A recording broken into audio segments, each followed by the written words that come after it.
السلام علیکم ورحمۃ اللہ تعالیٰ وبرکاتہ دوستو، نعیم خالد پھر آپ کی خدمت میں حاضر ہے ایک نئی ویڈیو کے ساتھ۔ جیسا کہ ابھی بزرگان دین کا بیان چل رہا ہے اور آپ سماعت کر رہے ہیں تسلسل سے، لہٰذا پچھلے بیان میں آپ نے سماعت کیا تھا کہ حضرت سری سقطی رحمۃ اللہ تعالیٰ علیہ نے حضرت شیخ جرجانی رحمۃ اللہ علیہ کے پاس دیکھا جب ستو، اور سوال کیا کہ آپ ستو کیوں کھا رہے ہیں؟ تو انہوں نے کہا کہ ستو کھا کر میں جو تسبیح پڑھتا ہوں تو روٹی چبانے میں اتنا وقت میرا ضائع ہو جاتا ہے کہ میں 70 مرتبہ زیادہ تسبیح ستو کھا کر پڑھ لیتا ہوں۔ تو بزرگان دین جو ہوا کرتے تھے وہ تسبیح زیادہ پڑھنے کے لیے روٹی چبانا بھی گوارا نہیں کرتے تھے۔ اللہ اکبر۔ حضرت سہل بن عبداللہ رحمۃ اللہ علیہ کے بارے میں فرمایا جاتا ہے کہ وہ 15 دن میں صرف ایک مرتبہ کھاتے، اور جب ماہ رمضان آتا تو مہینے میں پورا مہینہ بھوکا رہتے، صرف ایک مرتبہ کھاتے۔ اللہ اکبر۔ بعض اوقات تو وہ 70 دنوں تک بھی کچھ نہ کھاتے۔ فرمایا جاتا ہے جب آپ کھانا کھاتے تو کمزور ہو جاتے، اور جب بھوکے رہتے تو قوی اور طاقتور ہوتے۔ اللہ اکبر۔ نظام تو یہ ہے کہ بندہ جب بھوکا ہوتا ہے تو کمزور ہوتا ہے، لیکن اللہ والوں کا کچھ اور معاملہ ہوتا ہے، ان کی شان ہی الگ ہوتی ہے۔ حضرت ابو حماد الاسود رحمۃ اللہ علیہ 30 برس کعبہ کے مجاور رہے، 30 برس تک کعبہ معظمہ کی خدمت کرتے رہے، مگر کسی نے انہیں کھاتے پیتے نہیں دیکھا، اور نہ ہی وہ ایک لمحہ اللہ کے ذکر سے غافل ہوئے۔ اللہ اکبر۔ ہم اتنے اطمینان و سکون کے ساتھ اپنے گھر میں رہتے ہیں، سوتے جاگتے ہیں، اٹھتے بیٹھتے ہیں، مطمئن ہیں دوستو، پھر بھی اپنے گاؤں کی مسجد میں آ کر نماز پڑھنے کی توفیق نہیں ہوتی۔ خدا ہمیں توفیق بخشے۔ حضرت عمر بن عبید رحمۃ اللہ علیہ 3 کاموں کے علاوہ کبھی گھر سے باہر نہ نکلتے: نماز با جماعت کے لیے، مریضوں کی عیادت کے لیے، اور جنازوں میں شرکت کے لیے۔ اللہ اکبر۔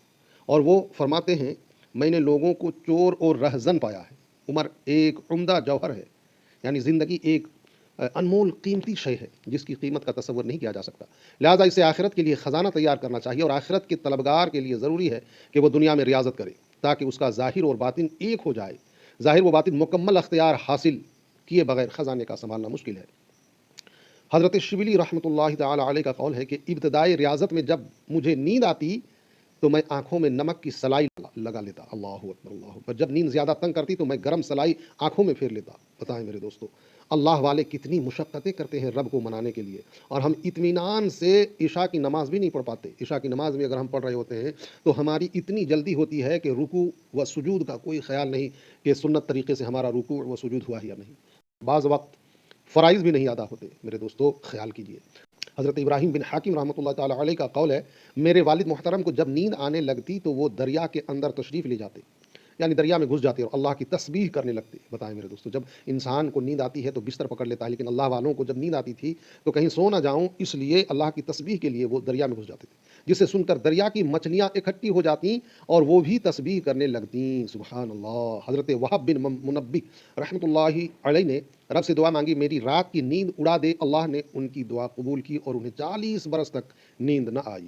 اس طرح تمام راتیں انہوں نے عبادت میں بسر کی۔ میرے دوستو، نظام قدرت کو اللہ والوں نے بدل کے رکھ دیا ہے، جبکہ اللہ کا نظام یہ ہے کہ بندہ رات میں سوئے اور دن میں کام کاج کرے، مگر اللہ والوں کی دعا یہ تھی، اللہ والے نے دعا کی کہ میری رات کی نیند اڑا دے، تو بتایا جاتا ہے کہ انہیں 40 برس تک نیند نہیں آئی۔ میرے دوستو بتائیں نا، یہ نظام قدرت کو اللہ والوں نے کس طرح اتھل پتھل کر کے چھوڑا ہے۔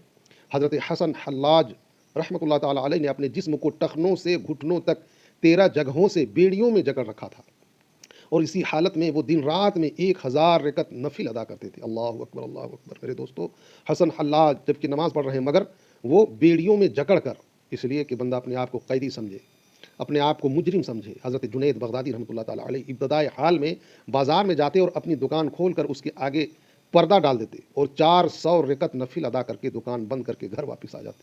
اللہ اکبر، اللہ اکبر۔ حضرت حبشی بن داود رحمۃ اللہ تعالی علیہ نے 40 سال عشاء کی وضو سے صبح کی نماز پڑھی۔ اللہ اکبر۔ میرے دوستو، خدا 40 سال اگر عشاء کی وضو سے فجر بندہ نہ پڑھ پائے تو کم سے کم جو عمر بچی ہے وہ فرائض کو ادا کر لے۔ اگر فرائض صحیح طریقے سے خشوع و خضوع سے ادا کر لے تو ہو سکتا ہے رب اپنی رحمت کاملہ سے پچھلے گناہوں کو معاف کر دے، اور ہو سکتا ہے اس کے گناہوں کو بدل کر نیکیوں میں تبدیل کر دے۔ لہٰذا ہر مومن کے لیے ضروری ہے کہ وہ باوضو رہے، جب بے وضو ہو جائے تو فوراً وضو کر کے 2 رکعت نفل ادا کرے، ہو سکے تو ہر مجلس میں قبلہ رو بیٹھنے کی کوشش کرے۔ آج کل تو لوگ نیک محفلوں میں آتے بھی نہیں ہیں۔